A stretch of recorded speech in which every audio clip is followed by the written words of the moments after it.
Улсын их хурлын дарга эрхэм гишүүдээ Монгол Улсын их хурлын гишүүн Тэмүүжингээс Монгол Улсын их хурлаас үндсэн хуулийн зэцэд хүсэлт гаргах тухай саналыг 2025 оны 4-р сарын 7-ны өдөр Улсын их хурлын даргад ирүүлсэнийг Хууль зүйн байнгын хороо Монгол Улсын их хурлын чуулганы хуралдааны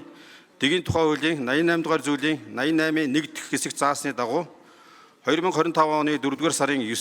15, 16-ны өдрүүдийн хуралдаанаараа хэлцлээ. Байнгын хорооны хуралдаанд Улсын их хурлын гишүүн Тэмүүжин Улсын их хурлаас үндсэн хуулийн зэцэд гаргах саналын талаар танилцуулсан болно. Байнгын хорооны хуралдаанаар уг асуудлыг хэлэлцэх үед Улсын их хурлын гишүүн Баттөмрийн энх хоёр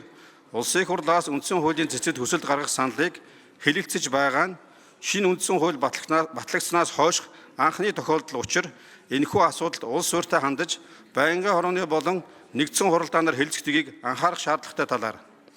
мөн уг асуудлыг хэлэлцэхтэй холбогдуулан ажлын хэсэг байгуулж гишүүний гаргасан саналтай ойролцоо төрлийн эрх зүйн маргаан байгаа эсхийг татан үзэж улс төр эрх зүйн үр дагаврыг судлах шаардлагатай талаар түүнчлэн Улсын их хурлын гишүүний гаргасан саналын зарим үндэслэлтэй санал нийлэхгүй байгаа тохиолдолд засаж сайжруулах боломжийн талаар Улсын их хурлын гишүүн сайн зориг уг асуудлын талаар Улсын их хурлаас үндсэн хуулийн зэцэд хүсэлт гаргах бус Улсын их хурлын гишүүнийхээ бүрэн эрхийн хүрээнд үндсэн хуулийн цэцэд маргаан хянан шийдвэрлэх ажиллагааны тухай хуулийн холбогдох заалтад өөрчлөлт оруулах тухай хуулийн төсөл боловсруулан өргөн мэдүүлэх боломжтой талаар Улсын их хурлын гишүүн уянга гişиг аль ч шүүх авч хэлцэхгүй байгаа эрх зүйн маргааны хэргийн харьяалыг тогтоолохоор үндсэн хуулийн цэцэд гомдол гаргавал үндсэн хуулийн цэцээс хэргийн харьяалыг тогтоож холбогдох шүүхэд шилжүүлж шийдвэрлэх боломжтой эсэх. Улсын их хурлаас томилогддог албан тушаалтнууд Улсын их хурлын шийдвэртэй холбогдуулан шүүхэд гомдол гаргах эрхтэй эсэх талаар асуулт асууж хариулт авч байр сууриа илэрхийлсэн болно. Улсын их хурлын гишүүн Тэмүүжин Улсын их хурлаас үндсэн хуулийн цэцэд хүсэлт гаргах саналын үндслэлдээ байнгын хорооны гишүүдийн саналыг нэмж тусган саналаа 2025 оны 4-р сарын 16-ны өдөр Улсын хурлын даргад дахин өргөн мэдүүлсэнийг Хууль зүйн байнгын хороо 2025 оны 4-р сарын 16-ны өдрийн хуралдаанаараа хэлцлээ.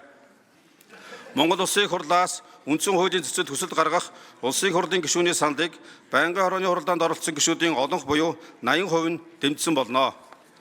Улсын их хурлын эрхэм гишүүдээ Улсын их хурлаас 1997 оны 5 дугаар сарын 1-ний өдөр баталсан үндсэн хуулийн зэцэд маргаан хянан шийдвэрлэх ажиллагааны тухай хуулийн 14-р зүйлд аль ч шүүх авч хэлцэхгүй байгаа эрх зүйн маргааны хэргийн харьяалыг тогтоолохоор иргэн албан тушаалтан төр олон нийтийн байгууллага үндсэн хуулийн цэцэд гомдол гаргавал хэргийн харьяалыг тогтоож холбогдох шүүхэд шилжүүлнэ гэж заасан Монгол Улсын үндсэн хуулийн 1-р зүйлийн 2 дахь хэсэг